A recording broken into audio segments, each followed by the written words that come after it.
You're lost in the middle of a sudden blizzard while hiking, with no idea where you are and no clue where you're going. You're disoriented and feel faint and see your hands turning blue, losing sensation on your frozen fingertips. You're ready to give up, but then you feel it. A hand firmly grasps yours and guides you through the snow, dragging you to a nearby cave for shelter. You turn to thank your savior, but there's no one there.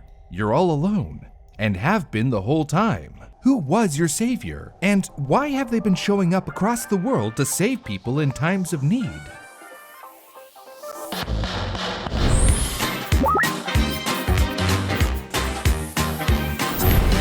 (1916). Antarctic explorer Ernest Shackleton was faced with a nightmare. He was set out with 2 others on a 36-hour-long hike to barren, frozen island. For more than a day straight, the 3 men hiked over mountain ranges and glaciers, walking through cutting cold, all in the mere hopes of survival. It was a trek that few could make, but as they walked, Ernest had the strangest feeling, a presence accompanying him, as if there was an invisible 4th member by their sides, unseen but ever present. More than a year prior, he had ventured to the Antarctic with a full crew of 28 in his expedition, but his ship, the Endurance, had been trapped in the ice and adrift for 10 months. After running out of food, the crew resorted to eating seals, penguins, and even their sled dogs. Things went from bad to worse as the ship was destroyed, crushed by the thick, shifting sheets of ice on the sea and sent jumping into the air by the pressure placed upon it. His crew abandoned ship, left in the perhaps more terrifying situation of being adrift on ice floes for another 5 months, where they set up camps.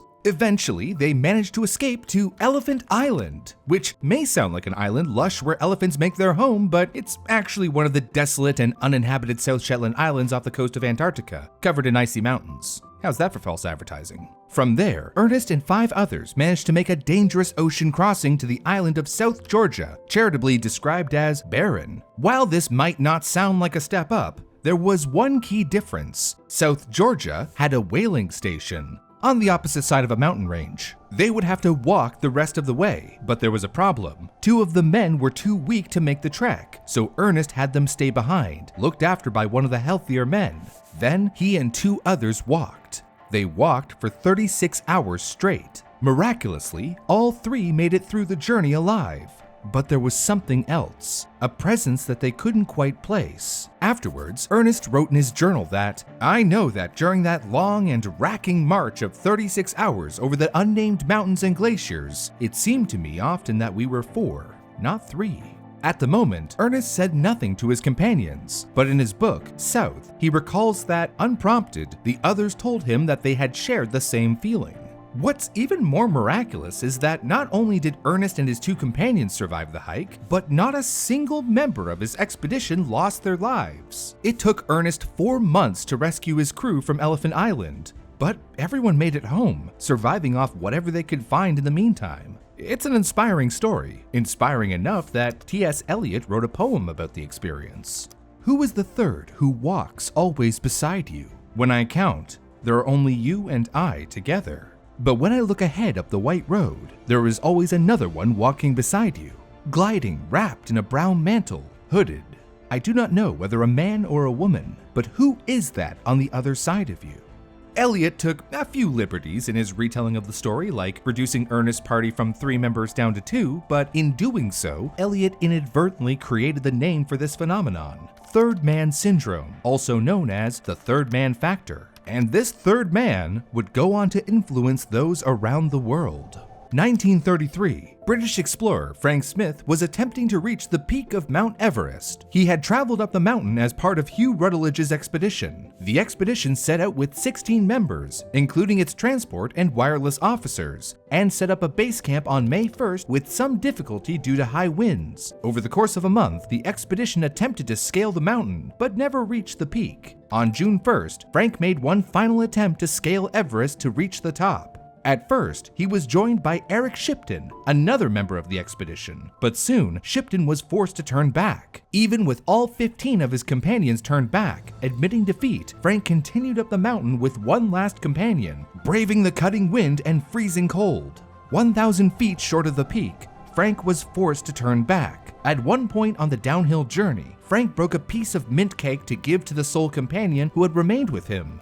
But there was no one there. Frank was alone. He had been this whole time, but despite that, he had always felt like someone was there, climbing alongside, later writing in his diary that he had a strong feeling that I was accompanied by a second person. The feeling was so strong that it completely eliminated all loneliness I might otherwise have felt. 50 years later, another mountain climber would find himself accompanied by this third man. April 1st, 1983, James Savini was scaling Delta Form, a mountain in the Canadian Rockies, with his climbing partner, Richard Whitmire. The two had made it about 650 meters up the mountain when Richard suddenly called out, "Falling ice!" Thankfully, the chunk of ice missed James, but it was followed by the roar of falling snow, a horrifying sound to hear that means one thing: tragedy.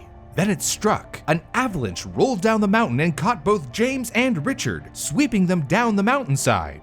An hour later, James awoke, buried in the snow and critically injured. Tragically, his climbing partner had already passed. James knew he couldn't make it, that he too would be lost forever in the snow beside his climbing companion. But just as he made the horrifying realization, he felt a presence, another person, who was now telling him that he couldn't give up and carefully explained what to do in order to survive. Following their advice, James managed to make it back to camp. There, he cried out for help and was rescued by nearby skiers who heard him, at which point the mysterious presence that had ensured his survival departed just as suddenly as it had arrived. James had survived, all thanks to the mysterious third person. So what exactly is third-person syndrome? Perhaps it's a literal guardian angel, descended to help people through hard times. Maybe it's the manifestation of your right brain, analyzing a dangerous situation and speaking out to ensure your survival. Or perhaps it's our ancestral instincts, rising up in times of extreme stress and reminding us of inherited traits from the days of gathering berries and fighting wolves. Well, to tell the truth, we don't exactly know what it is, but we have some pretty good ideas. Third man syndrome is likely a hallucination reaction to stress stemming from our subconscious. And in the fact that this third man has been recorded as providing useful information to those in times of life-threatening pressure and stress like what Ernest Shackleton, Frank Smith, and James Savini went through, and like IFL science, we can safely conclude that it is probably a survival resource meant to keep us alive. But third man syndrome has also been used outside of directly life-threatening situations too. The phenomenon has shown effective results in therapy in order to help people deal with trauma. In these situations, the third man is used to lend imagined support and comfort through internal dialogue in times of need, according to clinical psychologist Dr. Lisa Johnson. She describes helping patients overcome traumatic experiences by using the same kind of response to cause a patient's psyche or an inner self to provide external support of a kind. It may not be so much a matter of survival, but it's still a stressful scenario where that extra support can be invaluable. And what the third man appears as differs from person to person. For some, like Ernest and his Antarctic expedition, it was an invisible, intangible presence, serving as an additional companion. But others have described this presence as other beings, an old bearded man clad in white, looking like Gandalf the White from Lord of the Rings. Others have seen friends or family members who had already passed, giving them advice and encouragement. Like Peter Hillary, a New Zealander who traveled to the South Pole in 1998 alongside two traveling companions. During the brutal journey, Peter became convinced that he was accompanied by his late mother and past climbing friends. Two Redditors also shared stories of being accompanied by an unknown woman after being caught in car accidents. In both instances, the woman helped calm the Redditors and assured them that everything would be all right. Another Redditor shared a story from their father, who had fallen from a cliff and broken his leg and back. He claimed to have been kept company by a girl until help arrived, though when asked, the man's rescuers said there had been no one else present.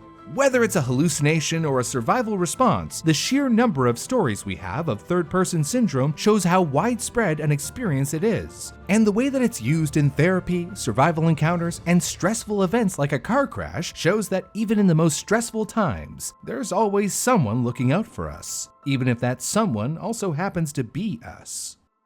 Previously on Brew, a man was trapped in a room without any food or clothes. He was held hostage and forced to fill in mail-in sweepstakes entries, hoping to win in order to escape. Well, truth is, he did this all willingly. If you haven't watched it yet, postpone anything you're doing and click the video now.